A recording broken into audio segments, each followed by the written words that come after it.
Boom, hello, and welcome to the Protector Nation podcast, a podcast that is dedicated to making the world a better place, making the world a safer place by making good people dangerous.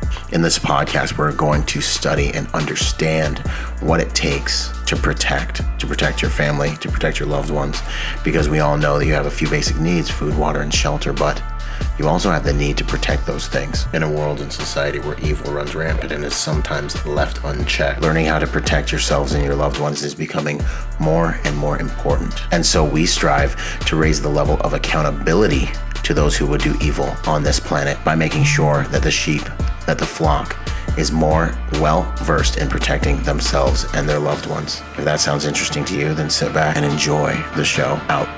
Boom! What's up, you guys? Byron Rodgers here with another episode of the Protector podcast and EPL. I'm going to put this one on both because it's going to be that good. And I'm here with a good friend that I've known like since the beginning, y'all. Erich Schmidt, man. How you doing, brother? I'm good. How are you? Dude, I'm doing real good. It's an honor to have you on the show. We have to be back. To have you back on the show. We go so far back. He was just reminding me some things I did back in the day that some of you probably seen, but they were like those when you just started memories where you're like, oh my gosh, I did do that, didn't But hey, the path is definitely mountains and valleys. So it's awesome to have those people who bring those memories back. But nonetheless, Erich is a digital trainer. He's one of the spooky guys that we call upon sometimes when we want to get things done behind the digital veil. And now with the world, in the private security industry, these skills are becoming more and more important because there's like a whole nother level of threats. There's a whole, your signature has a whole nother threat profile to it now. You have like a digital kind of, are you an attractive prey? Are you an attractive, someone that's going to attract problems to you? Or if you have a certain socioeconomic status, how well are you defended against these types of attacks versus, just the physical and reputation and things like that we usually worry about. So the world's changing. And now I believe every team in the game, and even all the way up to every parent in the game, should have someone like Erich on the bench. So it's an honor to have you here, brother. I'm glad to be back. Is this episode 105 or what number is this going to be here? Dude, I think, I don't know when I'm going to drop this. This is probably gonna be like 110 by the time we drop it. So we're like 70 something since I last saw you on here. That's crazy. Yes. Yeah, man. So we broke 100 episodes, and actually, since you brought that up, as fate would have it, I got this urge. I've been getting these urges to put out information. I was like, I'm about to drop this episode on this one topic that's been driving me crazy, and it's actually a series because I'm gonna do one on soft skills. And I was talking, and I dropped my topic. I put it in the hopper, and it was exactly episode 100. Nice. So yeah, man, we've gone far, man. It's been a beautiful journey. And you guys, if you guys don't know, we've already done an episode with Erich. You should go back and listen to it. It's like season 1, like it's episode 35 or something. Yeah, man. And my first podcast. Yeah, heck, you've been on some since then. Have you been on any since then? I've been on the virtual wire ever since. Really? Yeah, I've been around the circuit. Heck yeah, man. That's where it's at, man. That's where it's at. Awesome. So really, as I always like to start off, man, who are you at your core? And has it changed since the first? Man, I don't even know if you were asking that back then, but I had to think about it.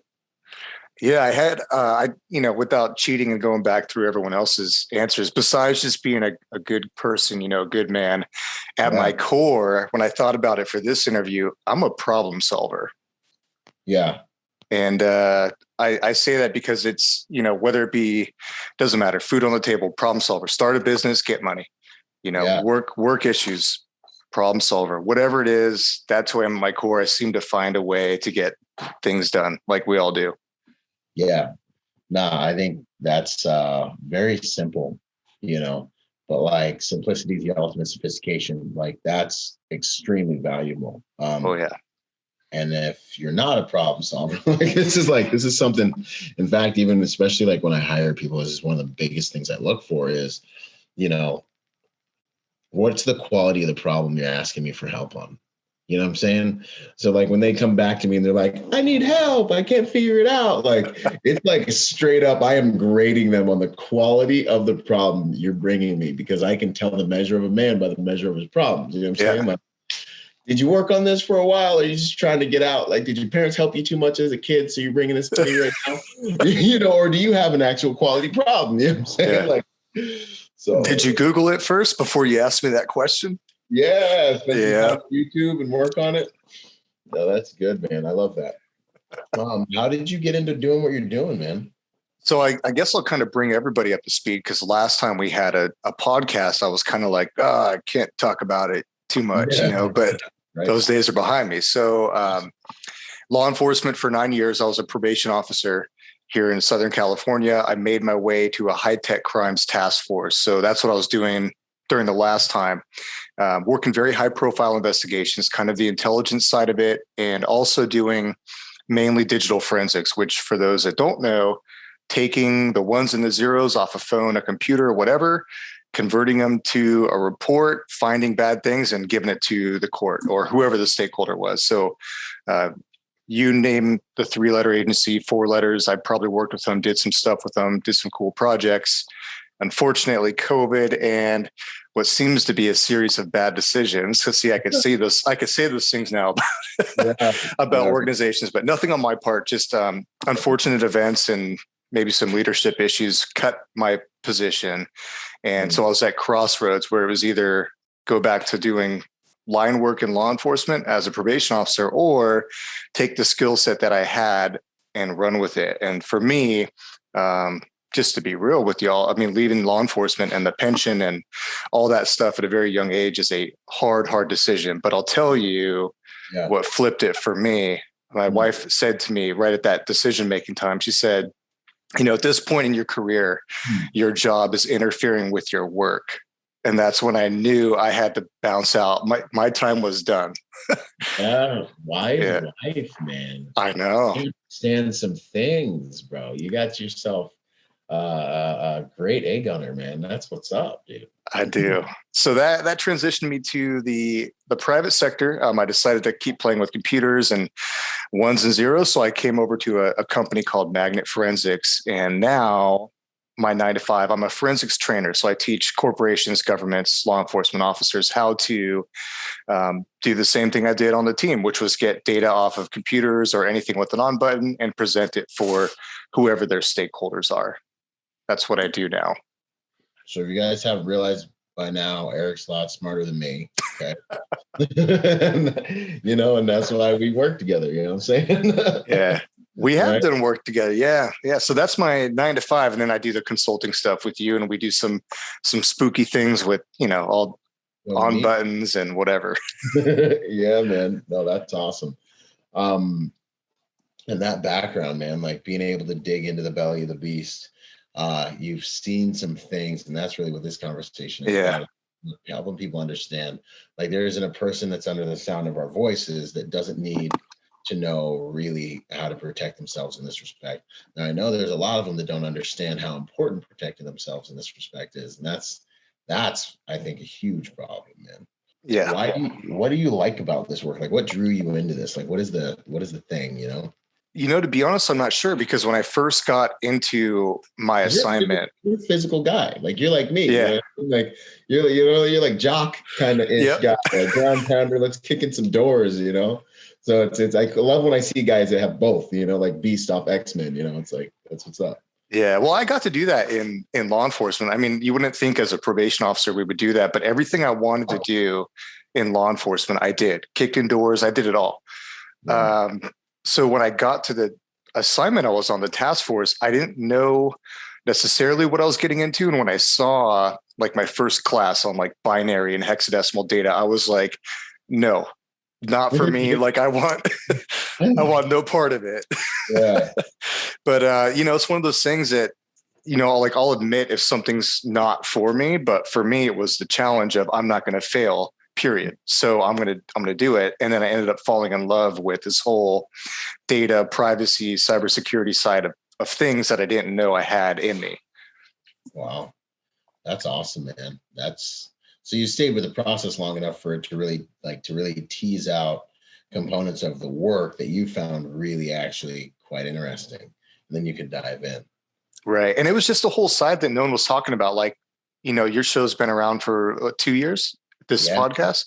Yeah. So I was still like just learning the job I was doing at 2 years. And I heard you and I was like, oh yeah, whatever happened to me pursuing like private security stuff in my life? And then I was like, I bet this could apply to that market and that field.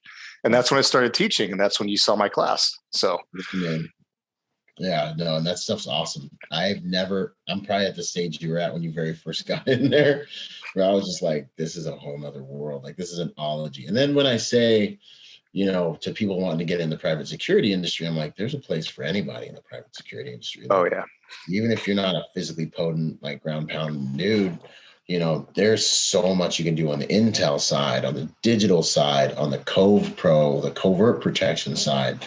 Women have all kinds of roles that they can only they can do in our game, so there is so much this field. And I dropped this actually in a post earlier today. Don't listen to people that have just been in the industry forever about what the industry has to offer, because in a lot of cases, just because they haven't done it, they might think it's not being done. But I'm here to tell you, there's some organizations you wouldn't think that have private security and a whole bunch of private dudes doing all kinds of things that we have no idea about. So it's like, there's a place for everyone in this thing. Yeah, I agree. I think it should be a foundation, like that should be part of, I've never been in EP school, but how to Google stuff and use search operators should be like day one. How do you get your client to the closest restaurant that they want that only serves this kind of food? Yeah. Like there's so many things that you can use this stuff for. 100%. And now, and I've been saying this forever because I was a C student, and C students hire A students, right? Me too. I know it's really a B minus because I have good character. I'm genuinely a C student at heart, you know what I'm saying? And now I've been saying this forever. This era of the world, it's not about what you know. It's about how well you can leverage the tools at your disposal. That's the guy that wins, Managers beat specialists every single time. So if you can manage those digital assets at your fingertips, you have all the knowledge that humanity is consolidated online in the palm of your hand and your cell phone at all times, man. It's amazing. You ever seen that episode? Like Joe Rogan. I think it was the first Elon Musk, where Elon is saying like, we're all cyborgs, like we've got this thing in our hand, like we're supercomputers. Now we just have to apply it to EP. Yeah. That's huge. No, I got to catch up on those, man. Elon Musk is the dude. I'm plotting on that Tesla truck too, by the way, man. I'm just waiting. Did you buy a Tesla? You bought one, didn't you? I did. I got the Y and I love it. It's amazing. Oh, that's so cool. Yeah, it's been the best buying experience. It's amazing, man. And I Turo it out all the time. So literally it just like makes money. You'll have to come pick me up on one of those. Dude, and it's ridiculously faster than, I've driven them for clients, but like you don't drive the client's car like that, Right. So then you finally get in when you're like, well, let's see how fast this thing really is. I hit the gas, man, and I was holding my cell phone. It flew out of my hand, smacked me in the face. Like it scared me. It was like being on a motorcycle, but in a car. Yeah. Like, oh my goodness. So I'm kind of hooked on them now, to tell you the truth, man. Please tell me that you were holding that phone saying boom when you hit that gas pedal. I should have been. And right now, Eric's like, I can hack into your entire, I can hijack. Oh, I was just going to say, like, I wouldn't mind borrowing that from you and hooking it up to some things and taking a little peek. Peek inside, peek under the hood. Behind the Jeez, man, that's a whole other thing. Crazy. Digging into the technical stuff, man. What would you say are some of the most common mistakes you're seeing people make online, civilians, clients, just anyone? What are the pitfalls out there that civilians don't think about?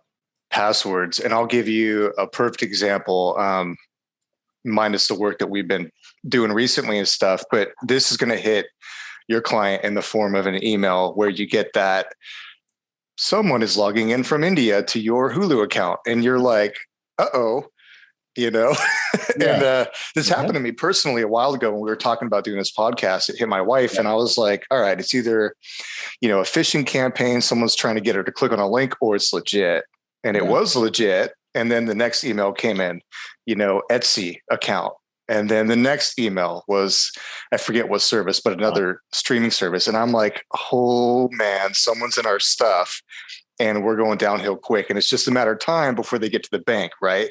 Okay. So what I did, and this is what everyone else can do, if you see that kind of activity depending on the platform, if it's say Facebook or Instagram, you can go into your settings and check your currently logged in location. So that's one thing you could do. You could see, is this a legitimate login? Yeah. Right. And it'll tell you the IP address, and you could search that on the internet to see what country it's coming from.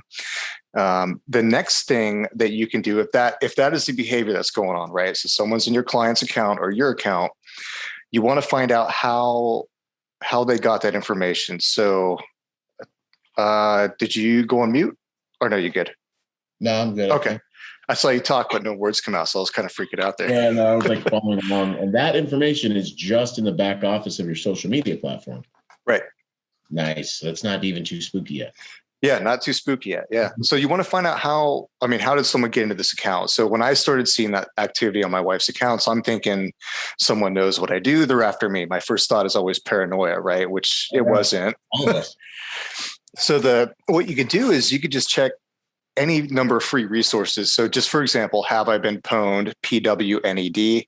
If you run your email address in that website, it'll tell you, amongst other things, if you've been in a data breach. So right away, when I plugged in my wife's email, I knew, hey, she's been in a data breach. Here's where. And so that immediately tells me, for the most part, right away, someone just grabbed her password. It was a very simple login. And then they just went to a different website and tried the same credentials, which worked because same password, right? Yeah. So when it comes to the remedy or the solution, password managers, you got to use password managers. You can't use the same password in more than one spot. That's how these attacks happen, right? It's a You can't use the same password. I know. And it can't be password 1, 2, 3. Yeah, or your birthday. Right. So it's LastPass or Bitwarden or KeyPass, you name a service, you pick one, stick with it, and use that.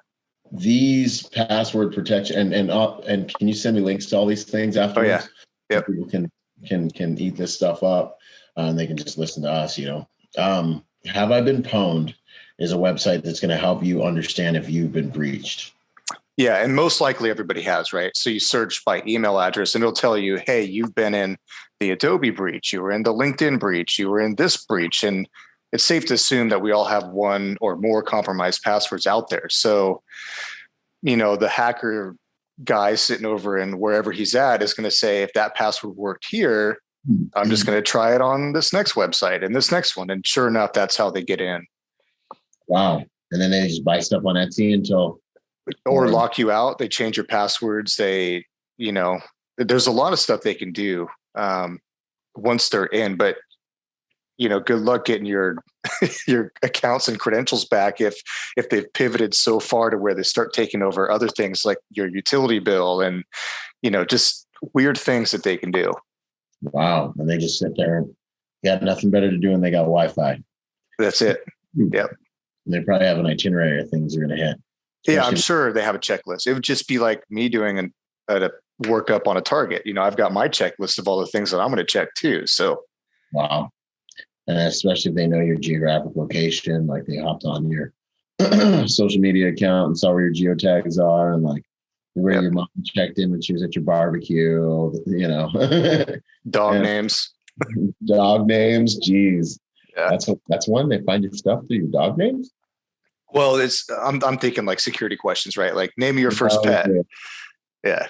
I do a really funny presentation on that at conferences that is hilarious, but that's for another day.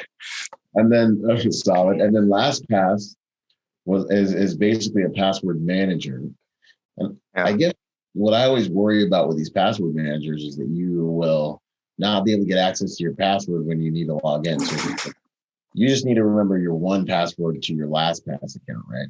Yeah. So there's different, like, I know someone's listening to this podcast going, oh my God, I can't believe he told people to use a password manager. Because if that gets compromised, then everything, and I get it. So we're talking about single points of failure versus backup. Is the data encrypted? But if all of us used a password manager, we would shut down so much of this nonsense and bad behavior that's going on. If we could just adopt that one thing. Now, could it fail? Could the servers go down? Could we lose that data? Yeah, but print a backup copy and keep it in a safe in your house, Now, what about the password option on like iPhone, like iTunes, like on my MacBook and on my phone? There, I was like, use strong password. Like, is those safe to use? Is that cool, or is that like not cool? It depends on. It always wants me to use it, and I'm always like, nah, I got my little menu of passwords. Yeah, well, I mean, I'm a digital forensic analyst, right? So, Okay. so I mean, it depends, but if you could adopt that as a habit, like if you could use your iOS keychain to start creating passwords for you instead of typing in password 123, yes, I would say that's better. It depends who you are as a target. You know what I mean? If you're a high profile person, there might be different practices there. Yeah. Okay. So LastPass and this other website you mentioned are probably ideal for. Yeah. And then you want to turn on 2-factor authentication on everything. You know what I mean? You should be getting that email or that text at the minimum of everywhere you log into. Nice.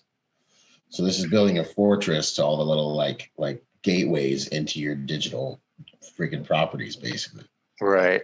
I'm just thinking back to like without getting into details, the client that we had, and I was like, man, this is a nightmare of a scenario because you can't determine where the attack came from. But if you do A, B, C, and D, change your password, use 2-factor authentication, wipe your devices, get new accounts, you're not going to get someone back in there. You know what I mean? Not in those not in those properties. But then you have to say la vie to the ones that you already had that were compromised, or is there a way to get them out of there?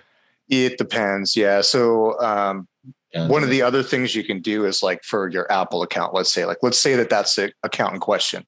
Instead of just going in and seeing your logged in locations or whatever, in your Apple profile, you can actually download your own data, which will include the IP addresses that you've logged into your iCloud account from. So there's like little tips and tricks that you can do, including back up all your data. Like if you're going to jump iPhones and you want to take all your stuff with you, but start fresh, you just privacy.apple.com and download your data and you can get a fresh start there. Okay. Solid, man. What would you say biggest hazards with kids and technology and tech and phones and social media? Yeah. Well, I got a boy on the way in 2 months here, and I'm scared for him because of my knowledge level. No, that's so real, man. I recently got tied up with some guys that do human trafficking stuff. And training and awesome cadre. And I look at my kid now and I'm just like, just when you know what's out there and you know what's happening to kids, then you look at your kid and you see the innocence and the beauty and all that, man. It just is a hard thing even to imagine that's happening as we speak all around the world. It's like, that's like definitely one of those things that makes you want to hoist the black flag. So I feel the same thing, man. When I look at, I'm just like, and she'll be well protected, and so will the rest of them. Yeah. You got to plug me in with those HT guys, because I used to do a lot of training on that. It's scary how fast you can, digitally grab a kid online. It's insane. Yeah. I mean, it's out of control. Absolutely, man. I will. Solid dudes. So, kids playing around with phones, like what types of things should parents look out for? What kinds of things are happening out there? It's confusing because you can either say, how much does a parent want to intervene and be all about the business, or how much does a do you want to stay disconnected from that? So you can use the restrictions on Apple and Android to restrict some of that. But I was a kid too, and I know that, I'm going to find a way. You know what I mean? Yeah.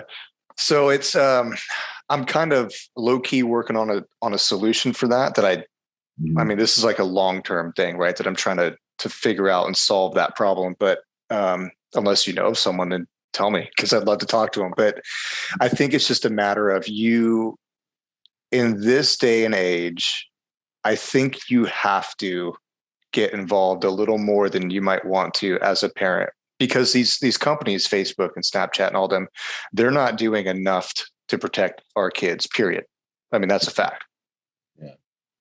So I think you've got to intervene. You've got to check those phones. You got to get involved, because it's too easy,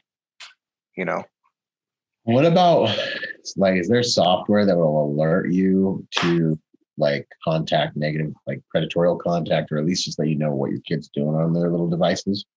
Yeah, I'm sure there is. There's obviously, not obviously, but there is absolutely software that does that.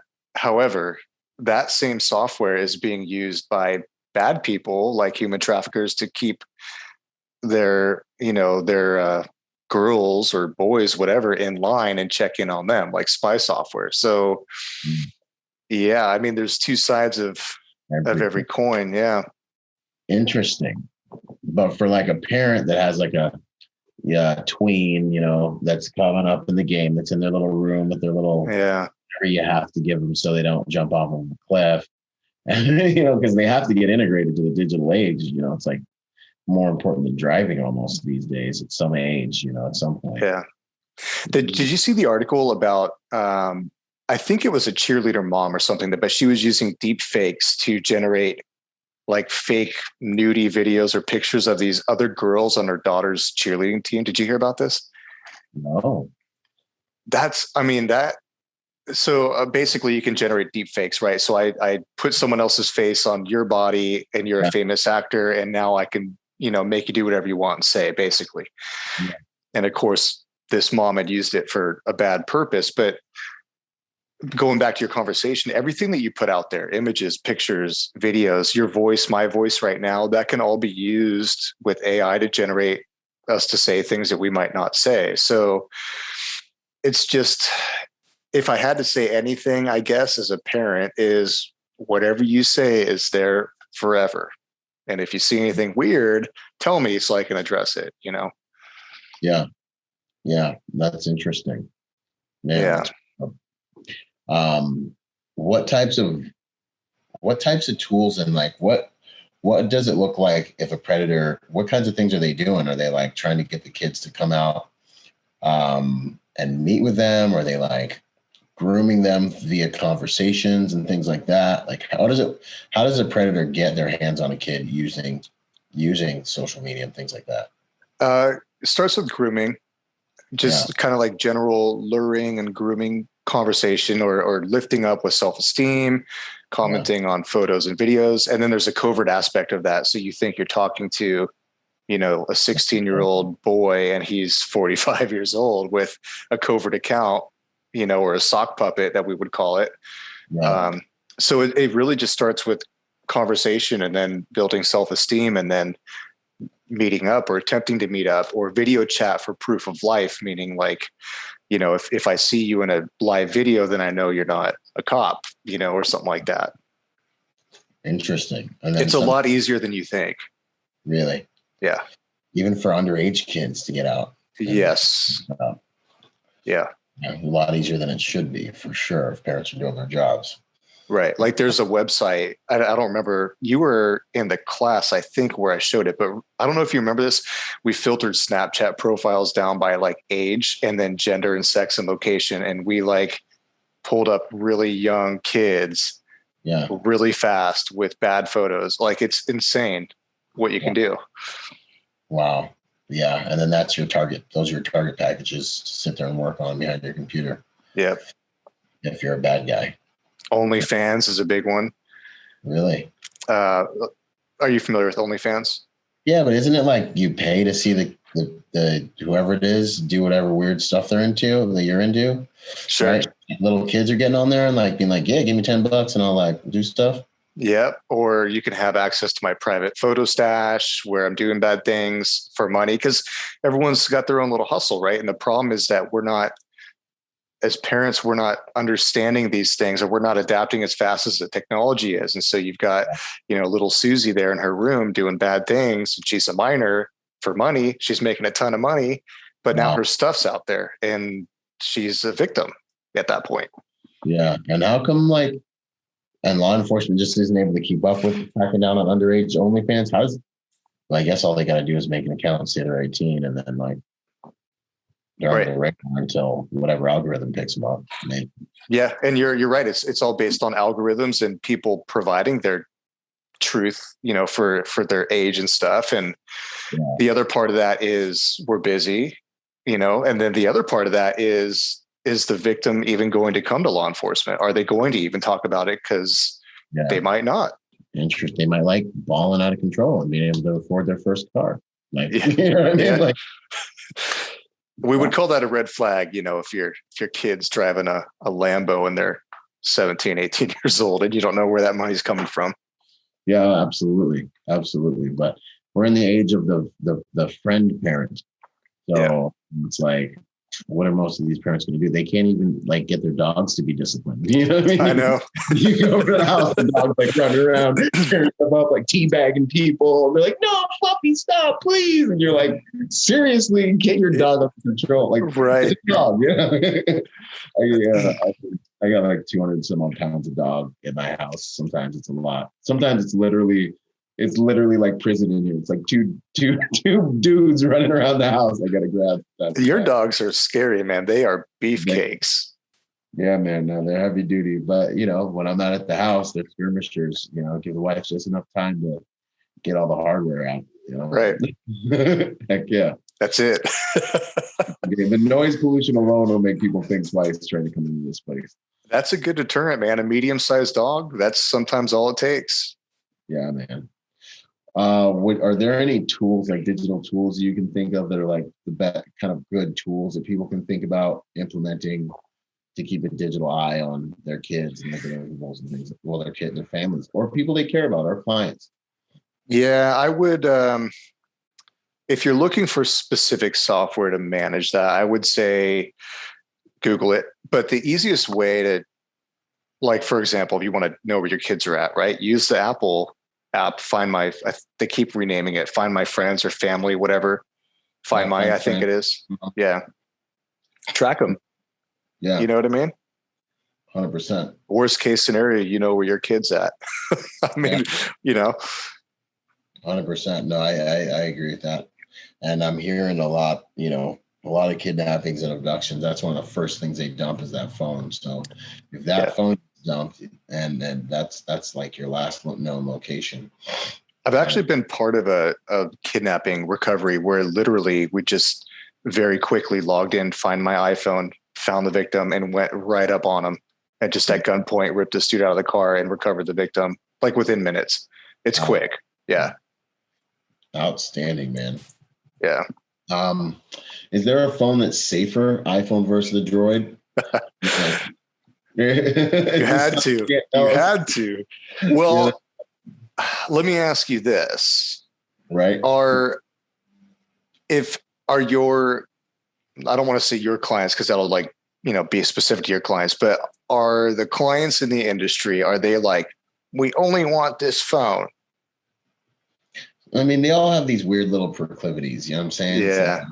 Some of them, they're in every category. One client's like, I only like this brand of car. The other client's like, I only drink this brand of water. So it's not weird if they're like, I only want this type of technology around me, and you're fired if you don't use droids, So.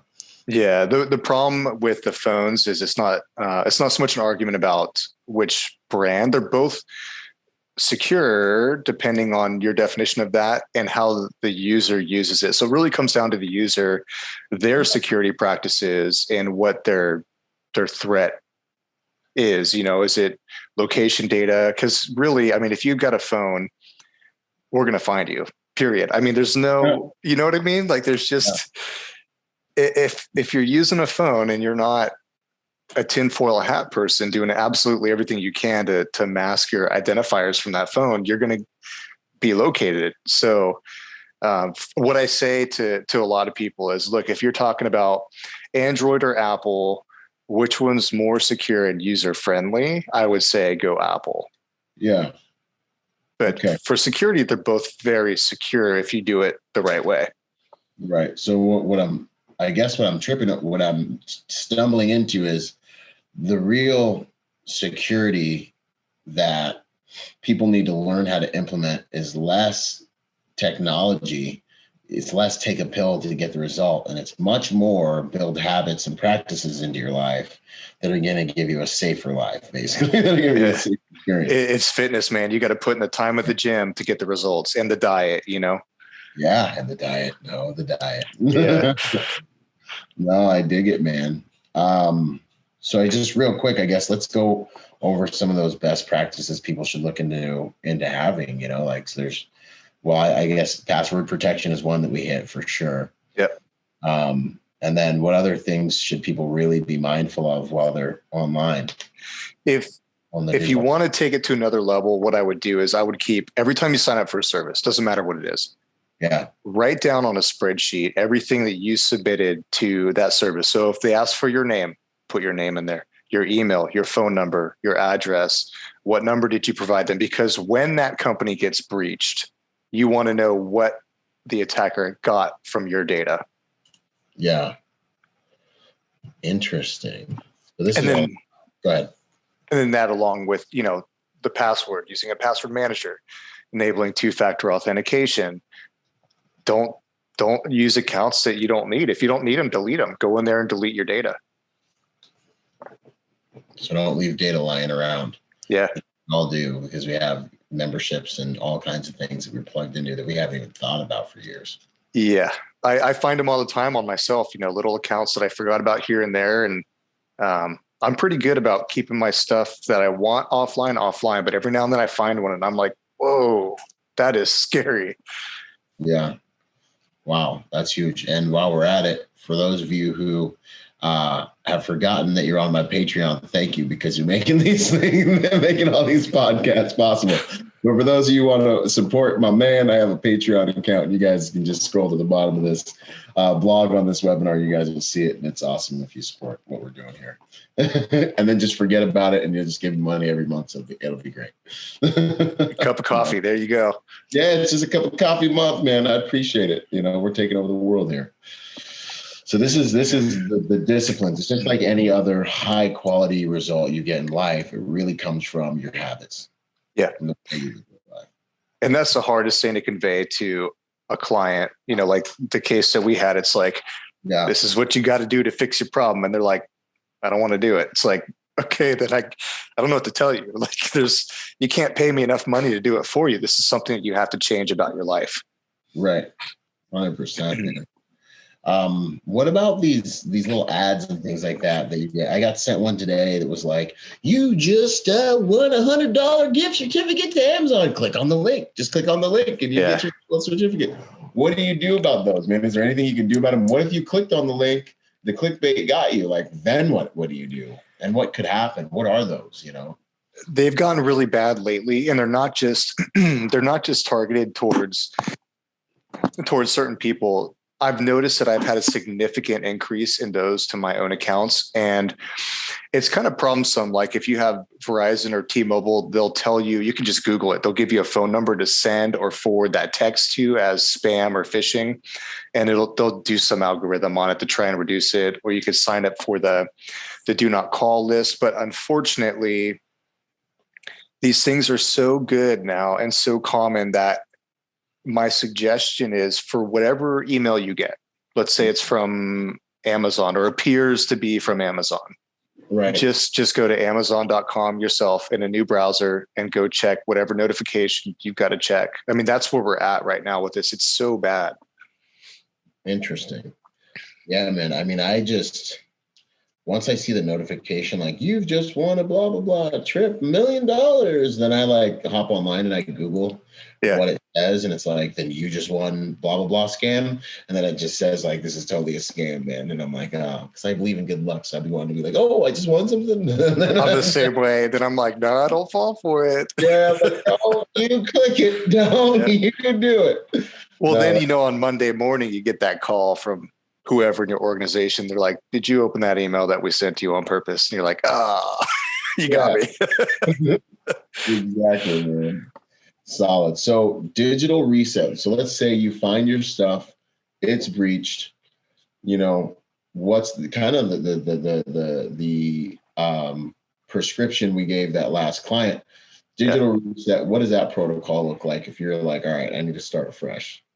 We'll do the basics. So basically, if you're talking a full reset, I mean, like, which is what we suggested. I don't know if they'll follow it, but you need fresh devices, new phone number, new credit cards, freeze your credit, all 4 technically bureaus. So new phone, you're doing all new passwords with the password manager. You're never providing that new phone number to anybody, period. You're going to use burner phones from now on, or burner phone numbers. You're doing a new email address. You're using a postal service. You're not getting shipments to your house anymore. You're using the Amazon lockers at 7-Eleven to get your shipments. I mean, you are going full reset here. You're changing the name on your router in your house, your Wi-Fi. Wow. Full reset. Wow. Okay. It's a lot of work. Yeah, man, that is a lot of work. And then you do a full reset like that, and you said burner phone, so you're not going to go back into the iPhone or the normal world of convenient phones at any point? There's a couple problems with it. One, you might not be able to get any kind of utility service to take that phone number, because they're going to say that's not a real cell phone number. That's a voice over IP service like Google Voice. And that doesn't work for us. So you might get sucked into this process where they say, no, we need a true cell phone that uses the SMS protocol to get that text message, right? Yeah. And so then you have to bring in burner phones, because the reason why you don't provide your cell phone number is so that if anyone were to track you down, it would be by your phone number, right? Or intercept your 2-factor authentication codes. And that's like really hardcore stuff. Okay. But I'm sure that people would be after some of the clients of this audience, Interesting. Okay. Yeah. Okay. What would you say are some of the hardest lessons you've learned in the field doing this type of work? Man, it's tough work. The biggest lesson is that the human is the weakest link. And by that, I mean security practices, and also how hard is it for me to call you up after I know you've ordered pizza? Hey, we had a problem with your order. What's your credit card number again? Social engineering. So the biggest problem in security, and not even just cybersecurity, but security period, is the human element. Yeah. Man, that's huge. What would you say? Let's dig into this social engineering stuff a little bit. Yeah. Let's. There's some kind of common social engineering attacks, penetration test type stuff that you see out there in the matrix. Well, one like building access, piggybacking, right? So someone goes up to use their Prox card. I walk up with a heavy box and a lanyard with no card on it. I say, oh, I can't carry these boxes. Could you help me out? Let me in real quick. And I've walked right through a secure door.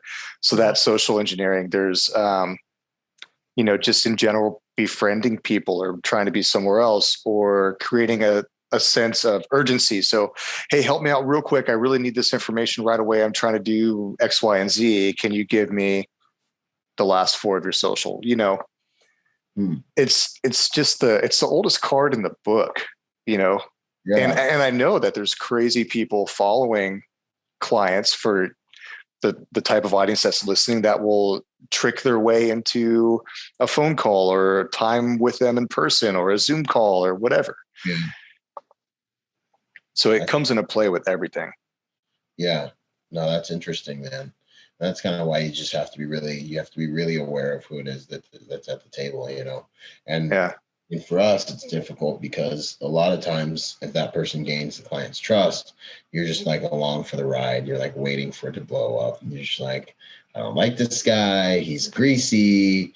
And you're just waiting for that moment when the client's like, I can't believe this happened. And you're like, all right, great.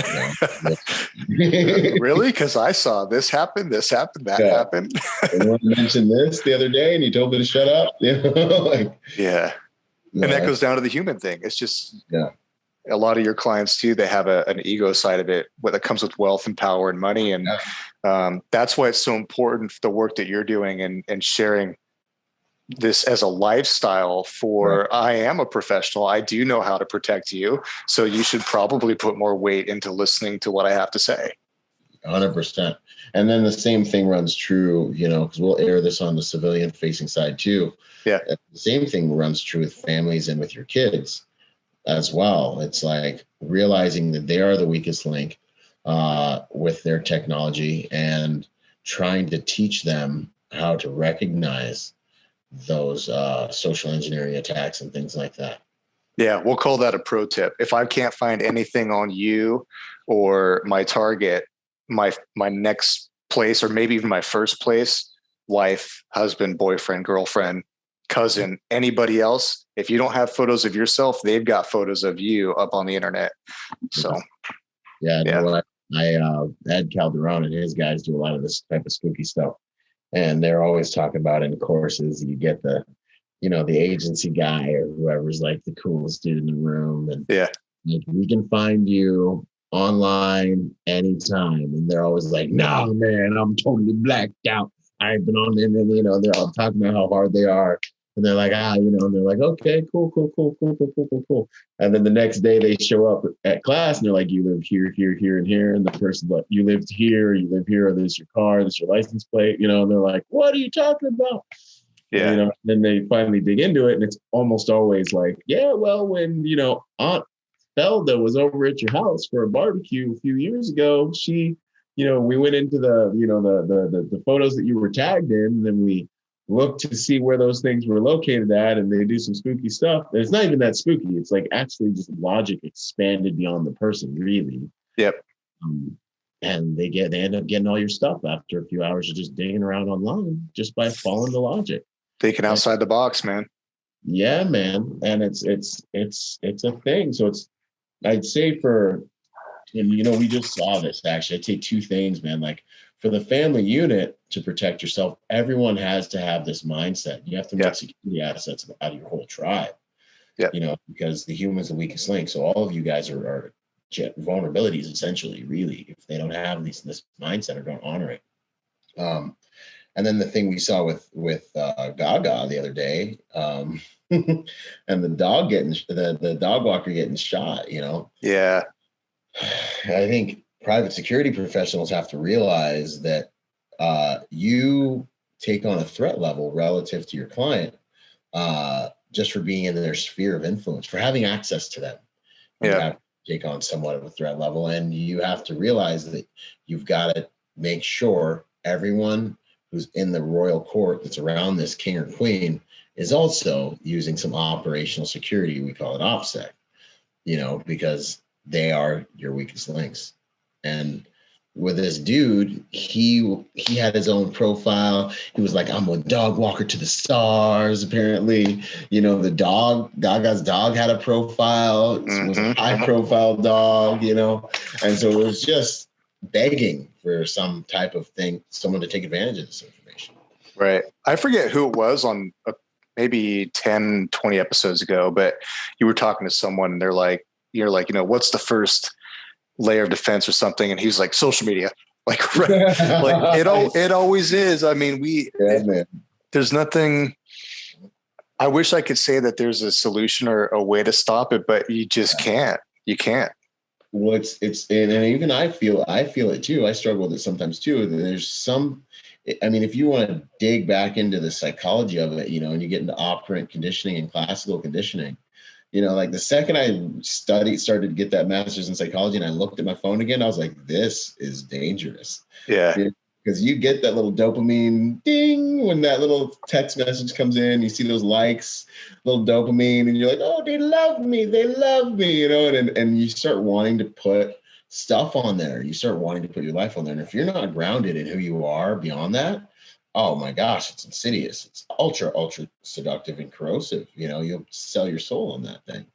Yeah. You know, and you have these, you know, even with me, with my family, like I want to put family stuff up there and be like, oh, this is my family. But I was like, nah, bro. Like, absolutely not. You know, it's like, it's like, no, they don't need to know all that. You know, we got photo albums. I don't know. Something.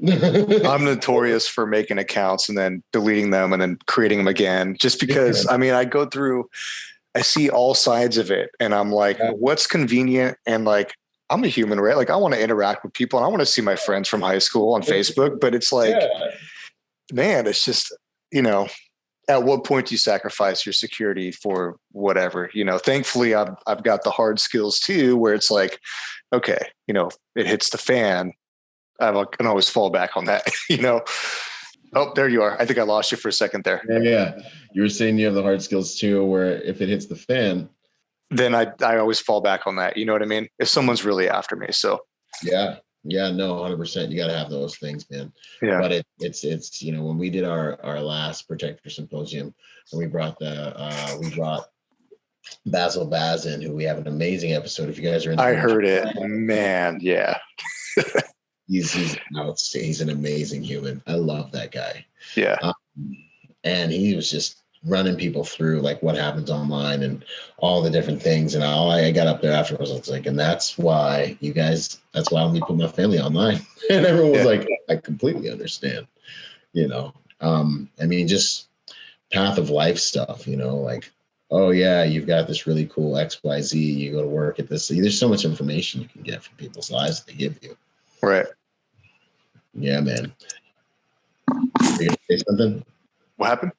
Where? Oh no, I was gonna say, were you gonna say something to that? Oh, I was just gonna say, well, and then in our field too, with the fame and everything for the clientele comes some mental illness. And then maybe you're a security person who, you know, has taken it too far. Like there is mental illness in this field. For whatever reason, it finds its way to the cool things like executive protection and law enforcement and military and spec ops. And so there's, you know, that's kind of a hurricane of things that could happen there. Oh yeah. Like, what do you mean? Mental illness, go deeper into that.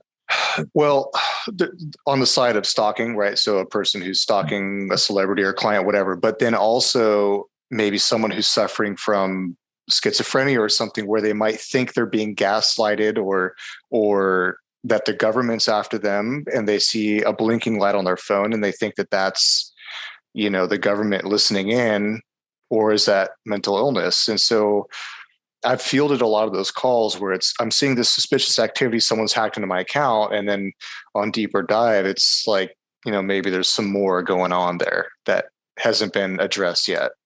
Yeah, within the person. Yes. I mean, especially around faith-based operations. Yeah. Deal with that for years, you know, because it just it's you know, faith-based organizations they're hospitals for people that are hurting and that are looking for a place. Yeah. And they welcome them to help them. But then with that comes, you know, the schizophrenia. And I can't tell you how many people we've apprehended that genuinely believe they're not even really bad people, but they genuinely believe that, you know, they got a message from God and they need to kidnap the pastor and use his money to take his private jet and go fight the Antichrist if they need to do that, or they had a dream that they need to stop him, or, you know, that, and all these different things. So that's another thing that has definitely happens in our industry and in the world too, man. You know, you'll find a lot of really mixed up people out there, especially in the online space, trying to do some nefarious things. Yeah. Yeah, man. What would you say is your proudest moment doing this work in the digital game? Oh man, I have a lot of them. There's a lot of things that, and it's like one of those things where it's like, oh, name one, let me think of it, you know. But I have I've got awards for things I've done and been involved with, projects that I've done that I probably can't talk about, but there's a lot of things in our field, and by the field I mean digital forensics and intelligence and stuff, that they don't go discovered or talked about, right? So you see these massive data breaches or the prevention of such, or a cyber attack or whatever that was going to bring down the power grid, and there's someone that's pushing buttons on a computer that stop that. You know what I mean? Wow. I've been involved in some really crazy intelligence projects that I developed where I'm trying to be careful, where we've pulled data that has probably saved or definitely saved cops' lives from being shot or assassinated. There's just crazy things that it's that dark world, that it doesn't make the news. No one talks about it, but there's people like me and others, a lot of others, that are preventing a lot of very bad things online every day from the intelligence that they gather and share. Man, that's huge. Yeah. That's awesome. That's that unsung hero. The sheep have the luxury of never knowing what it takes to keep them, so innocent. Right. There's so much in the background, Yeah, always just chaos is just down there swimming around, man, waiting to come up every once in a while. Yeah. And our heroes keep them at bay, man. That's why we've got to be good at what we do. We got to be formidable, first and foremost. That's awesome, man. Proud of you. Likewise. No, thanks, man. It's been good to watch, the growth, just, for me to come up in the game and then see where you're at. I'm like, heck yeah, man. From all the way back from Nutrition Zone or whatever. Yeah. These past 2 years have been crazy for you and I both, as far as how we reconnected. And I was still a little baby up there doing public speaking and trying to teach cops how to do crazy stuff. And to see where you've come with your podcast and business. So. No, thanks, man. I appreciate it, man. Heck yeah. Let's see. We got a few closing questions. What do you want next, Eric? What are you looking at next, man? Oh man, you know what? I'm looking forward to more of this. Like, I've got my job. I love my company. Great company. I love the work I do. I love teaching, which I didn't know I liked doing. To be honest, I'm totally scared of public speaking. So for me, that was a hump I got over, and that led to all this. But the next thing for me, I really want to get into, I think, like more of this stuff, like the problem solving. I like when you call me and you say, hey, can you do this or make this go away? And I'm like, yes, I can do that. I love that too. Yeah. I love the security industry. And to me, security means like freedom from stress and risk and worry. That could be financial, or it doesn't have to be physical security, me bolting my door at night. It could be, is someone going to come after my bank account? So I just want to grow and continue in this overall security field. Yeah. No, that's awesome, man. And I think you're one of the pioneers of it, man. I think you're spearheading some awesome things, especially with the things you sent me on that menu of things that came up. Yeah, thank you. Capable of a lot of things. Yeah. Really valuable things, man. So it's awesome. Yeah. What would you say is your favorite quote, mantra, saying? You know what? I was hoping you wouldn't ask me that, because I didn't flip through my quotes, but I'll do this instead. I'll hold up my coffee cup for those that are watching. It says, nobody cares, work harder. Boom. I love that quote. I would literally, if social media, the algorithms didn't work the way they do, I would post that every single day. Yeah. Like, that would just be my morning post. No one cares, work harder. Yeah. Become strong, become formidable, and then change things. You know what I'm saying? Right. Like, no one cares. Win, and then everyone will care what your story is. Good to go. Right. Heck yeah, man. I love that, dude. How would you, well, let's see, habit. A good habit that you think people should implement that can make them better protectors or improve the quality of their life, or maybe their digital protection? Any of those? Read, man. Turn off the news and read. Yeah. I mean, that's like, for example, I shut off like the news, like that is off my phone. If I need to know about something, it's a Google alert and it comes to my email when it happens. So I don't do the news, man. I like to read. Fitness for sure. Take care of yourself and find a hobby. Like, do something that's not work related. Yes. So real, man. I mean, that people ask me how I hammer so much, so long, so often. And it's like, I literally have a very deliberate like I have a deliberate play schedule, deliberate sleep schedule. I sleep from 11 to 4, it just works for me. I can do that. I'm so motivated for my other stuff. It makes sense. And then Saturdays I shoot my competitions, man. And it just is like my one thing. And then I watch some UFC with my boys, and Sundays and then I spend time with the family. And then every night, 2 hours, I watch like a movie. Yep. And that's how I keep myself from, becoming resentful at how hard I'm working, Right. And all that stuff. That's huge, man. The little things that people don't think are so important are like really huge advice, man. That's good stuff. Yeah. How would you like to be remembered? What's it all for, brother? Well, now my son on the way, right? Son and wife. So I just, I listened to the way that my wife talks about her granddad and all the things that he did. He was shot down in a plane and survived on an island for like just a badass dude, right? Yeah. And they always talk about how kind he was and how loving and just a good dude. And that's how I want to be remembered. Not for, no one's going to say on their deathbed, I wish I had more time to work, right? They would just want to be remembered for the important things. And so, I want to be remembered for being a good husband and good dad. Heck yeah, man. Those are the things that matter. That's awesome.